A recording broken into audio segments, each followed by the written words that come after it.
Welcome to MathLink Academy, where we're here to connect the dots. I am Mr. C, and what we're going to talk about today is about decimal. We're going to talk about adding and subtracting decimals, one of my favorite subjects. Again, I have a lot of favorite subjects in this particular lesson. So let's look and get started. Adding and subtracting of decimals. To add and subtract decimals, arrange numbers so that the decimal points are directly under each other. That's very important. And then we do add or subtract as with each whole number, starting from the right to the left. Place decimal point in answer directly under the other decimal points. So let's look at an example and move forward from this example. Here's our example.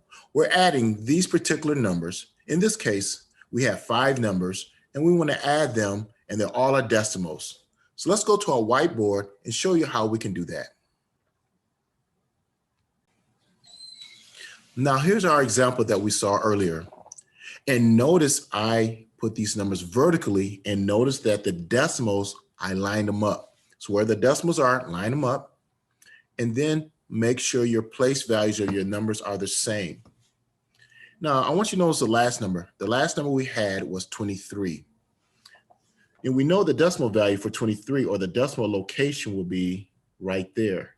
So sometimes, which is good so we don't lose where the numbers are located, put the decimal there and then put zeros, as many as you need. So I'm putting zeros that are blue.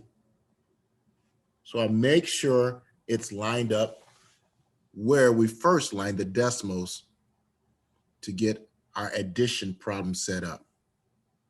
Now we start from the right. So let's add, and we'll do it in green.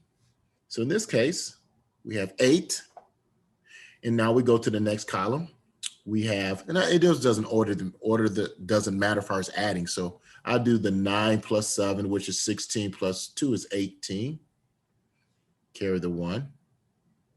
And then we have 1 plus 5 is 6, plus 6 is 12, 13, 14, 15. Bring up the 1 up here. That's 8. And then 8 plus 7, 15. Here's our decimal. Don't forget we said 15. So there's a 1 up here. And then 1 is 9, 10, 13. Bring a 1 up here. And so this is 4, 5, 6. And then the 2. And this is our particular number. This is our answer and how we set up in adding decimals. Again, first thing you should do is line up your decimals. And then from lining them up, then you add according to the place values. Now, if you don't see some of the place values, you can do what I did. You can put zeros where there's no area or where you don't see the zeros to make sure you line up your place values correctly to add.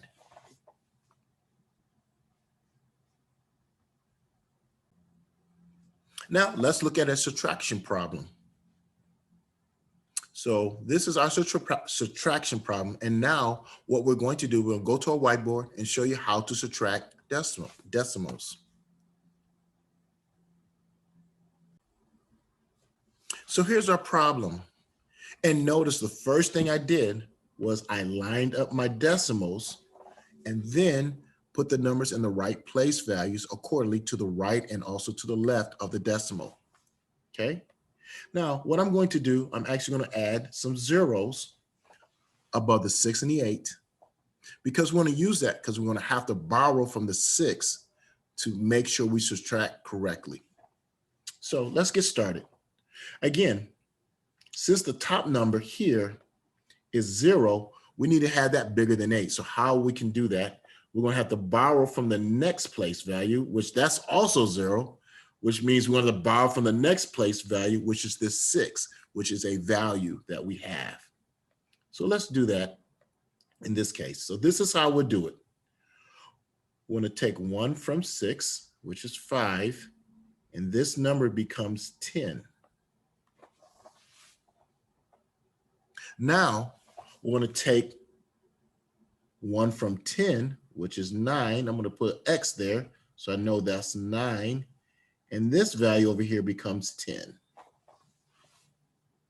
So now what we have on the top is 5, 9, and 10, okay? So let's subtract. So it'll be 10 minus 8, which is 2. The 9 minus the 6, which is 3. 5 minus the 3, which is 2. Put our decimal point there. They're all lined up. Now let's look here. Oh, we got the 4 and 7, the 4. So now we're going to have to borrow. This 4 becomes a 3, and this becomes 14. 14 minus 7 is 7, and then 3 minus 2 is 1. And then that's our answer. And that's how we subtract decimals. I hope this lesson helped. Again, if you want to look at the lesson again to view what we went over, feel free, or even look on our MathLink website to get some additional material for this particular lesson. Again, thank you for watching this MathLink video.